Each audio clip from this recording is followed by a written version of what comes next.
Bismillahirrahmanirrahim. Assalamualaikum warahmatullahi wabarakatuh. Alhamdulillahi rabbil alamin. Hamdan syakirin, hamdan naimin, hamdan yuafi ni'amahu wa yakafil mazida.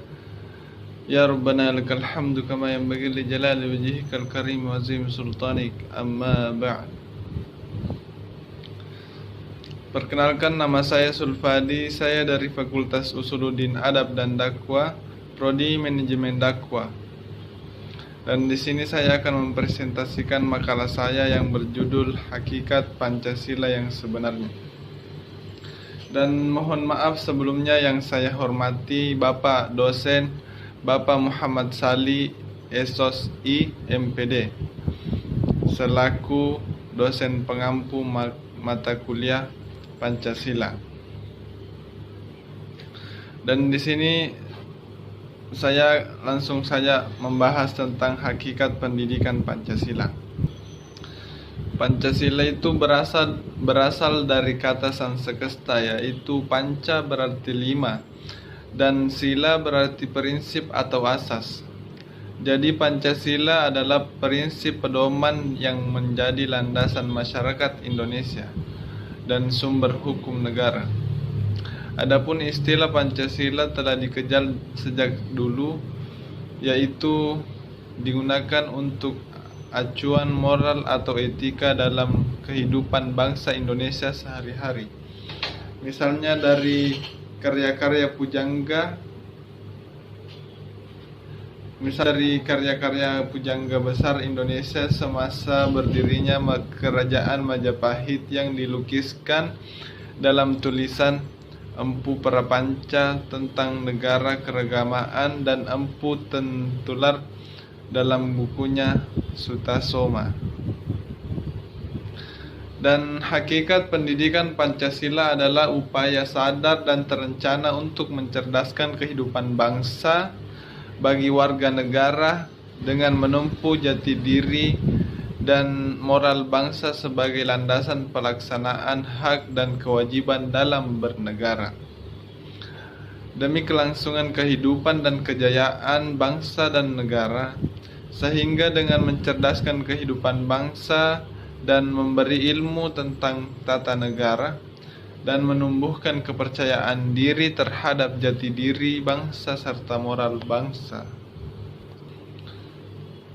Dan adapun tujuan pendidikan Pancasila itu lebih mengarah perhatian pada moral yang diharap dapat diwujudkan dalam kehidupan sehari-hari, yaitu perilaku yang memancarkan iman dan takwa terhadap Tuhan Yang Maha Esa dalam masyarakat yang terdiri atas golongan agama, perilaku yang bersifat kemanusiaan yang adil dan beradab, dan perilaku kebudayaan dan beraneka ragam, kepentingan perilaku yang mendukung kerakyatan yang mengutamakan kepentingan bersama di atas kepentingan pribadi ataupun golongan.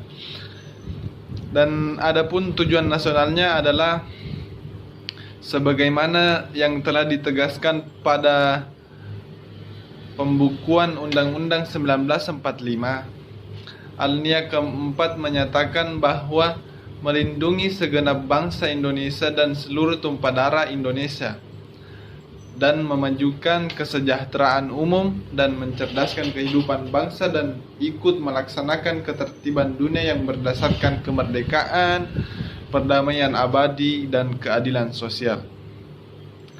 Pembangunan nasional merupakan usaha peningkatan usaha manusia dan masyarakat Indonesia yang dilakukan secara berkelanjutan, berlandaskan kemampuan nasional dan memanfaatkan kemajuan ilmuwan dan pengetahuan dan teknologi, serta memperhatikan tantangan perkembangan global. Dan di sini saya akan menjelaskan tentang apa sih arti Pancasila itu. Pancasila itu berarti pedoman yang melandaskan masyarakat Indonesia dalam kehidupan. Dan adapun bunyi sila pertama itu ketuhanan yang Maha Esa. Di situ kita bisa lihat bahwa ketuhanan yang Maha Esa itu banyak sekali disebutkan dalam Al-Quran. Salah satunya yang sering kita baca itu La ilaha illallah, yang artinya adalah tiada Tuhan selain Allah. Dan di sini kita bisa ambil kesimpulan bahwa Pancasila, dalam sila pertama itu saya bisa ambil pendapat bahwa dalam sila pertama itu lebih menyimpulkan bahwa Tuhan, dia mempercayai bahwa adanya Tuhan, dan kita pun hidupnya, dan kita hidup dalam kehendak Tuhan. Dan mungkin segitu saja dari saya, dan saya akan menyimpulkan dari penjelasan saya di makalah saya. Dari penjelasan saya, Pancasila itu dari penjelasan saya, hakikat Pancasila yang berarti membicarakan tentang hal-hal yang hakiki atau mendasar. Demikian juga dengan halnya upaya memahami hakikat Pancasila dan kehidupan berbangsa dan bernegara. Karena Pancasila memiliki keluasan arti filosofis, maka dari pengertian pokok tersebut dapat diberi arti yang bermacam-macam. Pancasila sebagai dasar negara, dan Pancasila sebagai perjanjian luhur bangsa Indonesia,